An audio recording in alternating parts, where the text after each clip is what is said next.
जय सिया राम, जय श्री कृष्णा, राधे राधे सभी भक्तों को। तो आइए सुनते हैं श्रीमद् भगवत गीता 11वें अध्याय सुनने व पढ़ने का महत्व, जो कि मैं इस अध्याय को 2 भागों में समझाया हूँ। मैंने पहली भाग में यहाँ तक बता दिया है, जो वह मुखिया राक्षस से कह रहा है, जो तुम्हारे पेट में पला हुआ मेरा पुत्र जिससे जीवित हो सके, ऐसा कोई उपाय बताओ। यहाँ तक मैं अपने पहले वीडियो में बता चुका हूँ। तो चलिए अब आगे शुरू करते हैं। और सुनने से पहले चैनल को लाइक सब्सक्राइब ज़रूर करें, ताकि पूर्ण कथा का आनंद लें और पूर्ण ज्ञान प्राप्त हो। तो चलिए राधा रानी जी का नाम लेकर के कथा शुरू करते हैं। जब वो मुखिया उस राक्षस से पूछा है, जो कोई उपाय बताइए जो कैसे मेरा पुत्र जीवित हो जाए, तब वह राक्षस कहता है, ओ मुखिया, धर्मशाला के भीतर घुसे हुए तुम्हारे पुत्र को न जानने के कारण मैंने भक्षण किया है। अन्य पथिकों के साथ तुम्हारा पुत्र भी अनजाने में मेरा ग्रास बन गया है। वह मेरे पेट में जिस प्रकार जीवित और रक्षित रह सकता है, वह उपाय स्वयं विधाता ने ही कर दिया है।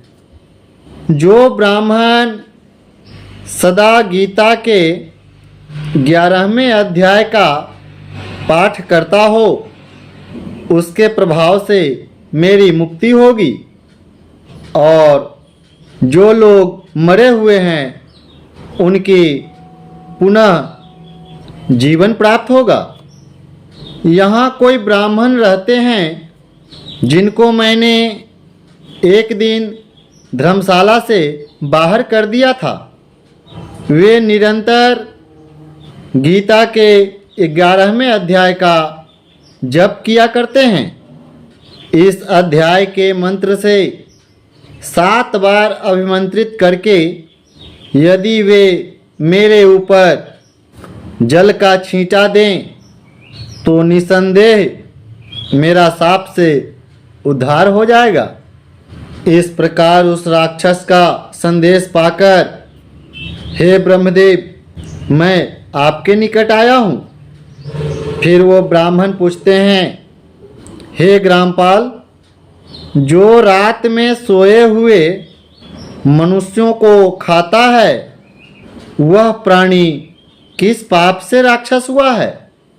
फिर वो मुखिया कहता है, हे ब्रह्मदेव, पहले इस गांव में कोई किसान ब्राह्मण रहता था।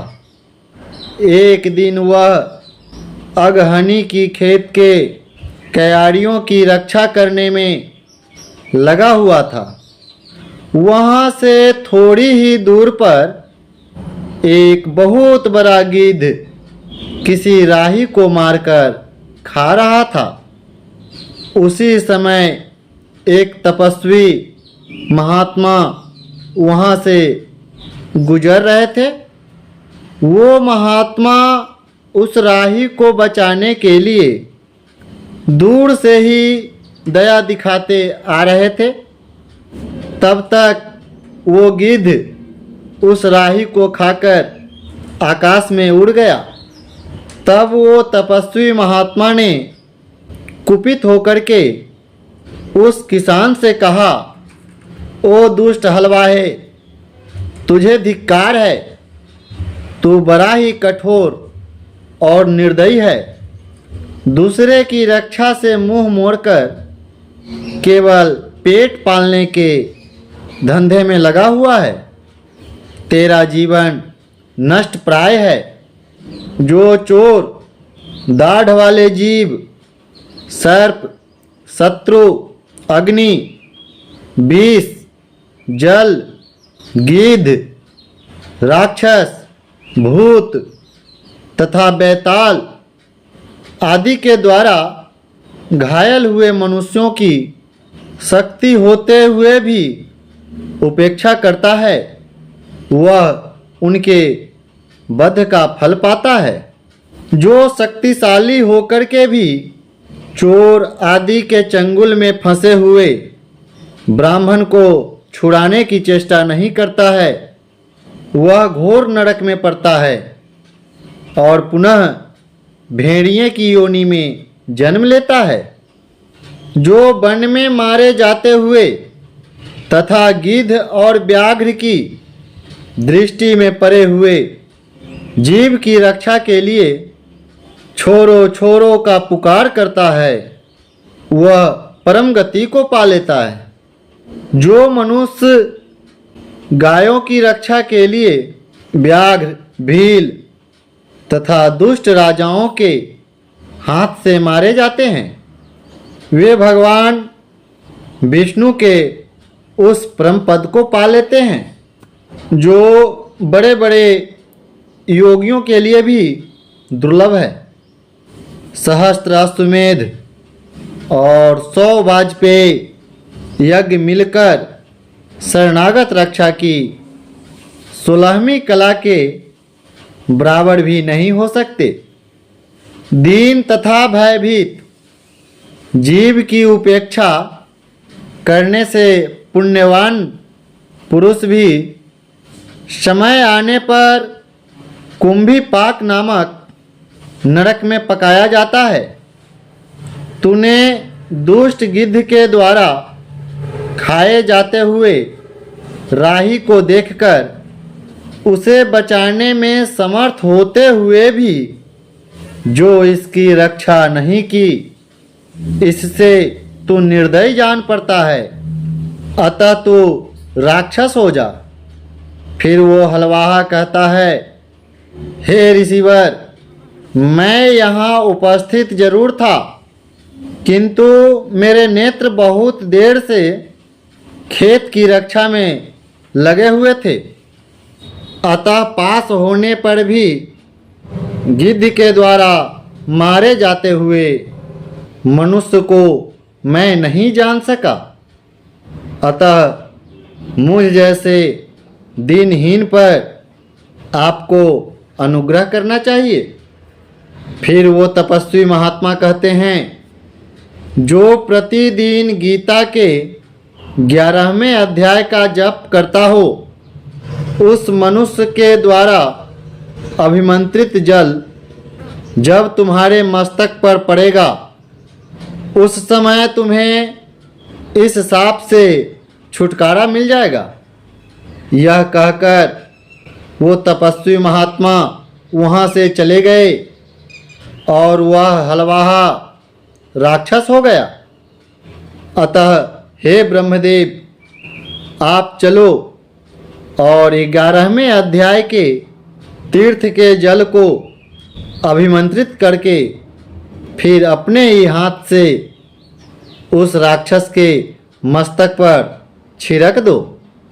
उस मुखिया की यह सारी प्रार्थना सुनकर महात्मा सुनंद का हृदय करुणा से भर गया। वे बहुत अच्छा कहकर उसके साथ उस राक्षस के निकट गए। वे ब्राह्मण योगी थे। उन्होंने विश्वरूप दर्शन नामक 11वें अध्याय से जल अभिमंत्रित करके उस राक्षस के मस्तक पे डाला। गीता के 11वें अध्याय के प्रभाव से वह शाप से मुक्त हो गया। उसके बाद वह राक्षस उस देह को त्याग कर चतुर्भुज रूप धारण कर लिया तथा उसने जिन सहस्त्रों मनुष्यों को पथिकों को भक्षण किया था वे भी शंख चक्र एवं गदा धारण किए चतुर्भुज हो गए। तत्पश्चात वे सभी एक दिव्य विमान पे आरूढ़ होकर के जैसे ही विमान पे आरूढ़ हुए इतने में वह मुखिया उस राक्षस से कहता है हे निशाचर मेरा पुत्र कौन है, उसे दिखाओ।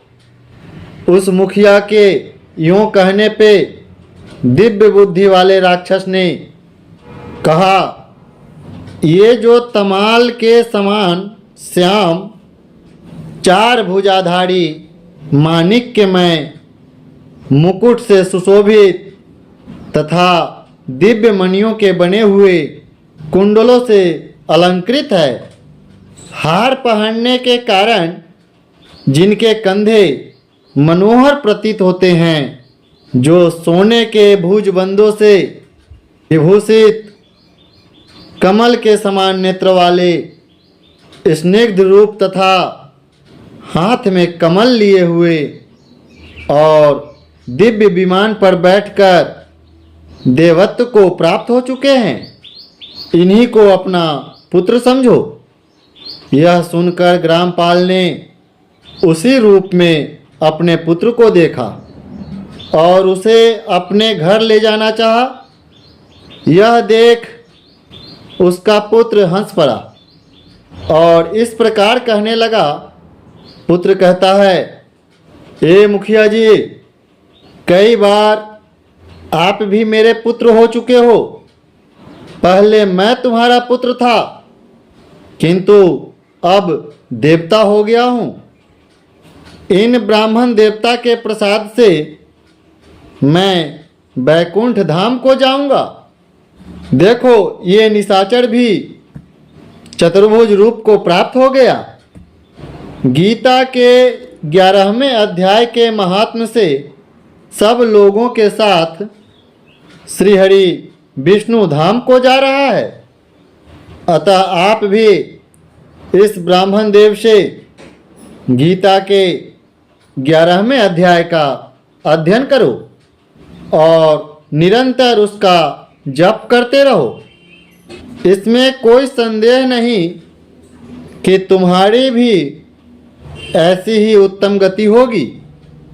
हे तात, मनुष्यों के लिए साधु पुरुषों का संग सर्वथा दुर्लभ है।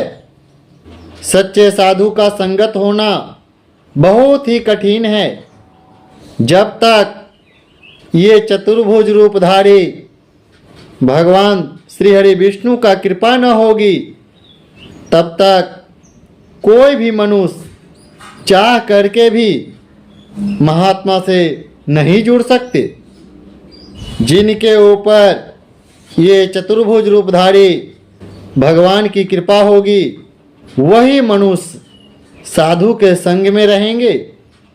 जो इस समय आपको प्राप्त है, अतः आप अपना अभीष्ट सिद्ध करो। धन, भोग, दान, यज्ञ, तपस्या और पूर्व कर्मों से क्या लेना है।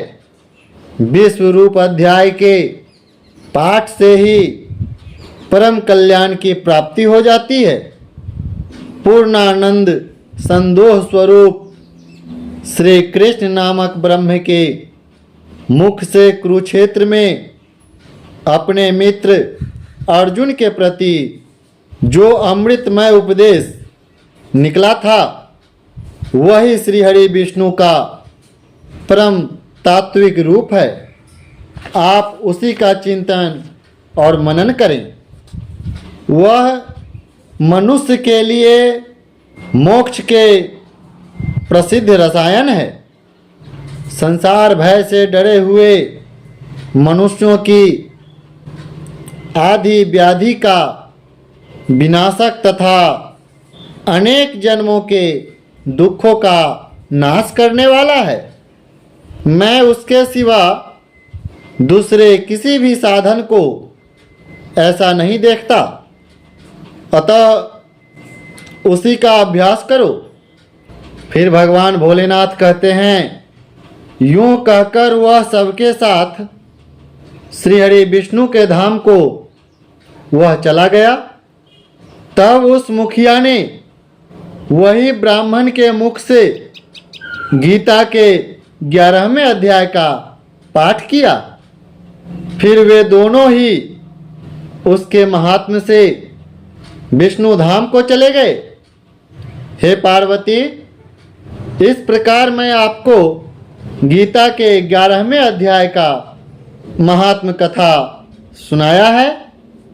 जो मनुष्य इस कथा को श्रवण करता है उसे सिर्फ सुनने मात्र से ही उसका सभी पापों का नाश हो जाता है। जय सिया राम, जय श्री कृष्णा, राधे राधे।